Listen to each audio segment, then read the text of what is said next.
हैं, अनामिका जी भी आई हैं, लेकिन रोशन जी चूंकि बहुत देर से जुड़े हैं और वो भी मेरी तरह स्थिर नहीं रहते, बार बार आते जाते रहते हैं, तो मैं चाहता हूं कि उनको हम कविता के लिए आमंत्रित कर दें, क्योंकि वो स्थिर हो जाए। उनको और बहुत सारे काम है, बहुत सारे तकनीकी कार्य करने होते हैं। तो चूंकि रोशन जी, आपको बता दूं, वो कवि श्री हैं, उनके आगे कवि श्री लगता है। मैंने पूछा कवि श्री क्या कोई टाइटिल है? उन्होंने कहा नहीं, कवि श्री का मतलब कवियों का श्री, श्री मतलब शायद मालिक होता होगा, जहां तक मुझे लगता है। तो कहने का मतलब कवियों में श्रेष्ठ है वो। और रोशन जी हैं तो जाहिर सी बात है, जहां रोशन है वहां तो पूछिए मत। तो हम सीधे सीधे उनके परिचय के लिए कोई पंक्तियां पढ़ने की जरूरत नहीं है। आदरणीय कवि श्री रोशन सर, आप आए और अपने कलामों द्वारा इस खूबसूरत दोपहर को संगीतमय, गीतमय बना दीजिए, आदरणीय रोशन जी। और हमारे बीच में हमारे पटल की सबसे योग्य, सबसे मेहनती, कर्मठ, और मेरी तो कहूंगा दाई और बाई दोनों आंख हैं, क्योंकि उनके रहने से मैं काफी रिलैक्स फील कर रहा हूं। आदरणीय ममता बारोट मैडम, आपका योगदान अप्रतिम, अद्भुत, अविस्मरणीय, अनकरणीय, ऐसा कोई शब्द नहीं है जो मैं प्रयोग कर सकूं। आपका बहुत बहुत स्वागत है। और आदरणीय रोशन सर, आपको आमंत्रित करते हैं, आप आए और महापुरुषों और सुभा जी को अपने जन्मदिन की शुभकामनाएं दें। और कुछ बढ़िया शानदार, आप पानी वानी बढ़िया पी के तैयार होके आइए। स्वागत है आपका। स्वागत है रोशन जी। नमस्कार। क्या है कि सांस फूल जाती है जब इतना सम्मान मिलता है। तो पटल पर उपस्थित समस्त आदरणीय मेरे गुरुजन को मैं नमन करता हूं और मैं छंद से शुरुआत करूंगा मैं। और रचनात्मक छंद इसका मैंने नाम दिया, घनाक्षरी छंद है ये। सुनिएगा सुनिएगा अनामिका जी, सुनिएगा। तन मन छंद ये गीत ये मलंग ये राग से राग तू शब्द से शब्द मिलाए जा। मन को तू दे साध रचना का कर विकास, राग में आलाप में कल्पनाएं निहारे जा। सुनते जा लिखते जा कविता ये बुनते जा, अल्फाजों के साथ एहसासों को मंथन करते जा। काल लिए करा लिए विघ्न भी धरा लिए, संघर्ष के पथ पर नित्य संरचना उकेरे जा। तन मन छंद ये गीत ये मलंग ये राग से राग तू शब्द से शब्द मिलाए जा, शब्द से शब्द मिलाए जा। और इसी से जुड़ा हुआ एक छंद है हरि नाम, जिसको मैंने नाम दिया है। और इस छंद से आप प्रभु की भक्ति, विष्णु भगवान को अपने मन में अवतरित करेंगे। सुनिएगा। हरि नाम जप लेना दुख सारे हर लेगा, राम राम नाम बोल खुशी से जी लेना। कर्म में लिप्त रहना फल की चिंता ना कर, आगे तुम बढ़कर प्रभु से मिल लेना। राग तुम खुशी संग नित्य कर्म पाठ कर, विलाप भाव मुक्त से जीवन को पा लेना। भाव में संचारी भाव, राग में स्थायी भाव, विचार से सदा परे रचनाएं जी लेना। हरि नाम जप लेना दुख सारे हर लेगा, राम राम नाम बोल खुशी से जी लेना, खुशी से जी लेना। तो खुशी जी का नाम यहाँ पे आ गया। और शोभा दीदी को जन्मदिन की हार्दिक शुभकामनाएं। और ये छंद आपके लिए प्रस्तुत कर रहे हैं हम। सुनिएगा, इसको सुनिएगा। राधे बिन कृष्ण आधे युग सारे आते जाते, प्रेम धुन एक बोली है राधा कृष्ण जोड़ी। मटकी है सदा फोड़ी माखन करते चोरी, जो सदा बंसी बजाए साथ मन करते चोरी। सबको सदा लुभाते दिल न थोड़ी दुखाते, सबकी रक्षा करते संग खेलते होली। कालों का काल बनके दैत्यों का नाश करके, सदा समय से आप साथ देते मोरी। राधे बिन कृष्ण आधे युग सारे आते जाते, प्रेम धुन एक बोली है राधा कृष्ण जोड़ी, हे राधा कृष्ण जोड़ी। धन्यवाद। बहुत ही सुंदर घनाक्षरी पढ़ा आपने रोशन जी। आप कुछ और कहना चाहते हैं? सॉरी, स्वागत है आपका। एक और है हरिप्रिया, इसी की पैरोडी है। सुनिएगा, स्वागत। अब ये उनके लिए है जो हमारे सखा होते हैं, जिनसे हमारा खून का नाता नहीं होता है, चाहे उनका स्टेटस कुछ भी हो, चाहे वो किसी भी उम्र के हो, बालपन के हो, कुंवारे हो, शादीशुदा हो, वृद्ध हो, पुरुष हो, नारी हो, उनसे कोई इनका नाता नहीं होता। मगर नाता एक से जुड़ा होता है कि उनमें पवित्र आत्मा होनी चाहिए, निस्वार्थ आत्मा होनी चाहिए, बस एक रिश्ता। बाकी रंग रूप से उनका कोई नाता नहीं होता। तो सुनेगा, ये उन मित्रों के लिए है, आपके भी ऐसे कुछ मित्र होंगे जो रंग रूप ना देखकर एक पवित्र आत्मा से बंधन जुड़ा रहता है। सारे लोग ही ऐसे ही हैं, हम लोग पवित्र आत्मा ही देखते हैं रोशन जी। जी सर। तो रोशन जी, सुधा जी का स्वागत है, सभी का स्वागत। जी जी, आभार। तो सुनेगा, सखी तुम जब साथ बन जाए हर बात दुख से पर्दा कर मन तो मिलाइए। सखी तुम जब साथ बन जाए हर बात दुख से पर्दा कर मन को मिलाइए। सुख मुख साथ रख घोर त्याग चिंता तुम, सुख मुख साथ रख घोर त्याग चिंता तुम, जल जात हम तुम सुधा तो पिलाइए। सुधा है ना अमृत। जल जात हम तुम सुधा तो पिलाइए। साथ साथ तुम रख असी मन तुम चिंता बसी, बन उमा पार्वती तुम स्नेह तो दिखाइए। भार्य तुम बन कर भार्य तुम हटा कर, तिमिर दूर कर सत्व तो दिखाइए। तिमिर दूर कर सत्व तो दिखाइए। सखी तुम जब साथ बन जाए हर बात दुख से पर्दा कर मन तो मिलाइए, मन तो मिलाइए। धन्यवाद। मैं पटल पर उपस्थित सुंदर मन को मिलाइए, बहुत ही सुंदर बातों के द्वारा, शब्दों के द्वारा आपने इस कार्यक्रम में चार चांद लगाया आदरणीय कवि श्री रोशन जी। और चूंकि ये कार्यक्रम आज कई सारे विषयों पर आधारित उठाना होगा, उसी का मैं प्रयास कर रहा हूं।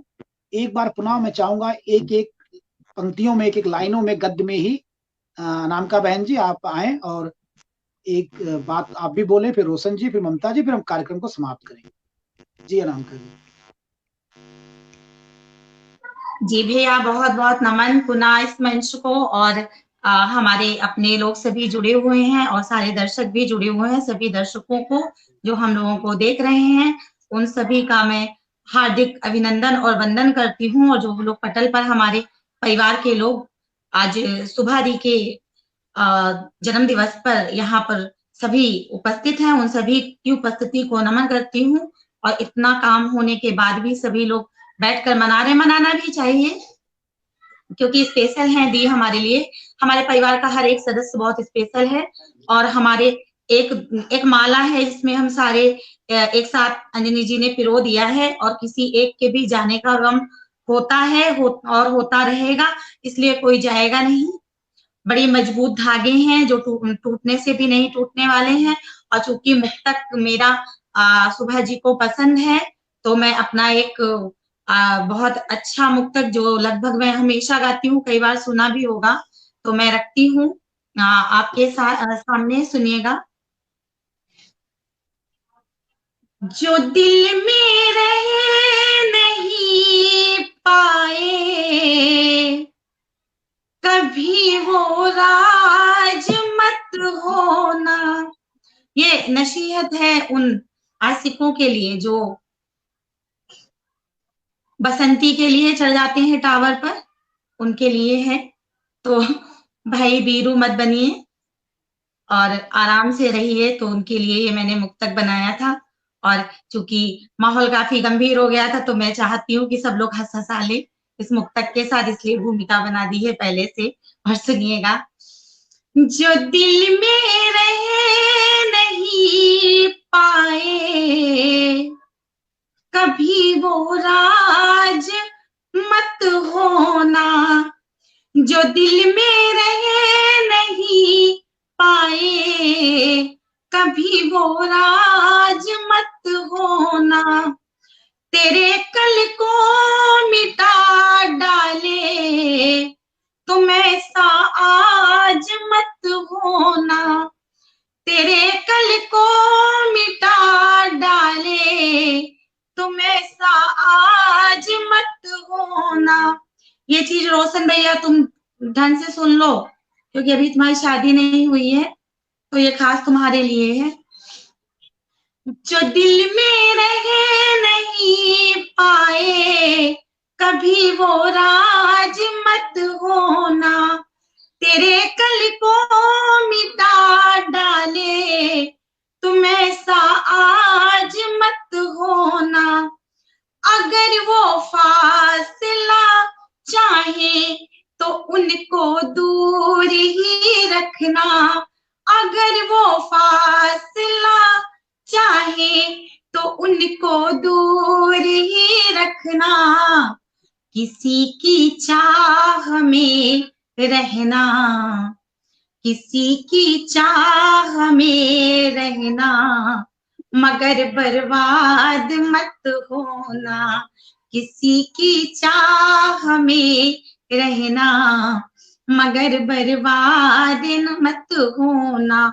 और एक मुक्तक 2 मिनट का टाइम लूंगी और इस पूरे पटल के लोगों को, क्योंकि हमारे सारे अपने लोग मौजूद हैं और सबके लिए ये मुक्तक है और सबके प्यार के लिए ये मुक्तक है। कोई भाई है मेरा, कोई छोटा है, कोई बड़ा है, 2 बहनें मौजूद हैं, उनके लिए है ये कि अपनों से खैर ख्वाह की ख्वाहिश नहीं करते। जो अपने होते हैं उनसे हम ये उम्मीद नहीं करते हैं कि वो हमारे हालचाल पूछें।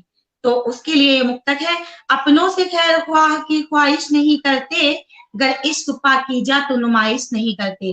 नुमाइश करने की आवश्यकता नहीं है, अगर हम लोगों में प्रेम है तो अंतर्मन की चीजें हैं। तो सुन लीजिए, अपनों से खैर ख्वाह की ख्वाहिश नहीं करते, गर इश्क पाकीज़ा तो नुमाइश नहीं करते, मिलता है नसीबों से कोई चाहने वाला। हम सभी नसीबों से ही मिले हैं, आपस में कोई कहीं का है, कोई कहीं का है, तो मिलते हैं नसीबों से कोई चाहने वाला। हर शख्स से हम जोर आजमाइश नहीं करते, हर शख्स से हम जोर आजमाइश नहीं करते, अपनों से खैर ख्वाह की ख्वाहिश नहीं करते। तो ये हम सब के लिए है कि हम सब अपने हैं, तो हमें आजमाइश करने की जरूरत नहीं है। हम सब एक थे, एक हैं, एक ही रहेंगे। अखिल मंच जिंदाबाद और अखिल मंच की पूरी टीम जिंदाबाद। सुभा बहन का आज जन्मदिन है, उनको फिर से हार्दिक बधाई। और सब लोग प्यार से इसी तरीके से बारी बारी से सबका जन्मदिन मनाएंगे, सबके बीच की छोटी बड़ी खुशियों में शामिल होंगे और सब लोग प्यार से रहेंगे। और इसी के साथ मैं अपनी वाणी को विराम दूंगी और संचालन भैया को सौंपती हूँ। बिल्कुल, चूंकि कार्यक्रम सच में लगभग 2 घंटे होने वाला है, तो मैं अब दोबारा मौका देना ठीक नहीं है। हालांकि मंजुला मैम ने लिखा था कोप भाजन का शिकार बनने के लिए तैयार है ना मैम, ये तो कोई नई बात नहीं है, ये होता ही रहता है। वो किस देहात में कहावत है, जहाँ 2 बर्तन होते हैं उठक पटक होती रहती, खटापटक, कोई फर्क नहीं पड़ता। चलिए सुबह मैम जो कि कार्यक्रम समाप्त करेंगे एक मुक्तक के साथ। नामका बहन ने शुभकामनाएं दी, हमारा परिवार न टूटे, सब जुड़े रहे। हाँ रोशन जी, सॉरी, आप भी कुछ कहिए जी। देखिए, मैं अनामिका जी का जवाब दे देता हूँ। एक बार कृष्ण जी से किसी ने पूछा प्यार का क्या मतलब होता है, तो कृष्ण जी ने ऐसा जवाब दिया जो आज इस युग में भी कायम है, और जो इस आंसर को नहीं मानता है ना, वो प्यार को कभी नहीं समझ सकता। तो कृष्ण जी ने क्या जवाब दिया है सुनिएगा, जहां मतलब होता है वहां प्यार कभी नहीं हो सकता, है ना। बहुत ऊंची बात, बहुत ऊंची बात, तो बिल्कुल सही बात। मेरी जो रचना हुई थी वो भागवत गीता पढ़ के हुई थी। तो मैं मोहब्बत पे ज्यादा नहीं लिखता, मैं कि जिसने हम माटी के पुतलों को बनाया, मैं उससे मोहब्बत करता हूँ। तो एक छोटा सा गीत है 4 लाइन का, हम सब एक को जोड़ने के लिए। एक पवन एक हम पानी। और ये मैं बता दूं, 1992 में आप डीडी नेशनल देखते होंगे तो ये गाना बजता होगा। हालांकि आज ही गाना नहीं बजता, पर 1992 से बजते हुआ आ रहा है। तो मैं जब छोटा था तो मुझे ये गीत याद हो गया है। हालांकि किसने लिखा है, अरे अनामिका जी के सामने खरगोश आए थे मेरे यहाँ पे, डॉगी तो ठीक है, बिट्टू शांति रख। तो सुनेगा, एक पवन एक हम पानी, एक ज्योति संसार, एक भले भले सब हार, एक ही जनहारा। सौर मंडल में टिम टिम, सौर मंडल में टिम टिम करते तारे अनेक हैं, मधुमस्त करते गीत सुनाते पक्षी अनेक हैं, पर मेघधा निर्विकार अनंत गगन एक है, एक है, एक है। मीठे फल हरियाली लाए, पेड़ों धूप छांव अनेक है, रंग बिरंगे फूलों तितलियां खुशबू भी अनेक है, कुछ पूछती हैं लहू निशान दिल की धड़कन एक है, अनंत गगन एक है, अपना चमन एक है, एक है, एक है। जी आप तो बहुत सुंदर रोशन जी, आपने सही बात की बिल्कुल कि बिल्कुल। सब गगन एक ही है। और देखिए अभी भी मंजुला मैम अभी तक मंजुला जी लगी हुई है। जब एक कार्यक्रम होना था, ममता मैम अंजनी सर से ये बात हुई कि मैक्सिमम 1 घंटे का कार्यक्रम होगा, 6 लोग हैं और हम लोग अगर 10-10 मिनट पढ़ेंगे तब भी 1 घंटे से ज्यादा नहीं हो सकता। और लेकिन देखिए कोई भी कार्यक्रम अगर कभी सम्मेलन है तो मुझे लगता नहीं हमारे पटल पे कभी 2 घंटे से पहले खत्म हुआ हो। इसीलिए प्रॉब्लम आती है जुड़ने में, कार्यक्रम करने में। एकल काम में कोई दिक्कत नहीं है, आप 10 मिनट के लिए हट भी गए, 40 मिनट जुड़े, 20 मिनट जुड़े, लेकिन जब आप कभी सम्मेलन आयोजित करते हैं, स्ट्रीम यार्ड चलाने वाले का भी पूरा 2 घंटे 2.5 घंटे, मेरे कार्यक्रम तो 3-3 घंटे भी चले। अंजनी सर का जन्मदिन रात को 9 बजे शुरू हुआ था और 12:30 बजे तक चलता रहा और जी 35 लोग 40 लोग लास्ट तक जुड़े रहे। मैं जब सोचूं अब बंद कर रहा हूं तब तक देखूं संख्या 20 से 25, 30, 35, 40। सोचिए जिस पटल के 50 लोग रात को 12 बजे सुनने वाले हों, वो पटल कितना भाग्यशाली होगा। और उसी पटल की अध्यक्षा जी का जन्मदिन है, तो जाहिर सी बात है 2 घंटे कोई बड़ी बात नहीं थी और दो महापुरुषों का जन्म था दिन था। चलिए अब बिल्कुल अब समय जाया नहीं करूंगा, बस 1 मिनट जो कि मैं चाहता हूँ, एक काव्य गोष्ठी थी, काव्य कवि सम्मेलन था, काव्य संध्या थी, तो इसका एक समापन आगाज शानदार हुआ ही था। अनामिका जी के गीत के साथ समापन होना चाहिए। तो रिश्ता गजल है गुनगुनाने के लिए, रिश्ता गजल है गुनगुनाने के लिए, रिश्ता नगमा है सुनाने के लिए। यही वो जज्बा है जो सबको नहीं मिलता, क्योंकि हौसला चाहिए इसे निभाने के लिए, क्योंकि हौसला चाहिए इसे निभाने के वाह लिए। और ये सब अंतिम मुक्ता होगा। इसके बाद सीधे सीधे ममता मैम आप कार्यक्रम को एंड कर दीजिएगा। अनामिका बहन और सबने कहा कि बुरे दिन चल रहे हैं, हम लोग बिछड़ रहे हैं, काफी श्रोताओं ने भी दुख व्यक्त किया। तो मैं अपने पटल की तरफ से सभी श्रोताओं को आश्वस्त करना चाहता हूँ इस मुक्तक के साथ, ये अंतिम मुक्तक होगा, शायद सुबह मैम रहेंगी तो अच्छा लगेगा, कि भले दिन कष्टकारी हैं, भले दिन कष्टकारी हैं, मगर ये बीत जाएंगे। ध्यान दीजिएगा, मैं सर्वश्रेष्ठ पंक्तियां पढ़ रहा हूं इस कार्यक्रम की। भले दिन कष्टकारी हैं, ये नेटवर्क को 2 मिनट और नहीं रुक सकता क्या ये नेटवर्क? भले दिन कष्टकारी हैं मगर ये बीत जाएंगे, भरे हैं भाव मन में वो ही रीत जाएंगे। मेरा हर पटलवासी से निवेदन सिर्फ इतना है, रखो संयम तो शायद ये जंग भी हम जीत जाएंगे, रखो संयम शायद ये जंग हम जीत जाएंगे। इसी के साथ ममता मैम इस कार्यक्रम को हम समाप्त करते हैं। एक बार पुनः जी सभी जी को जन्मदिन की हार्दिक शुभकामनाएं और आप सभी को जुड़ने के लिए बहुत बहुत धन्यवाद।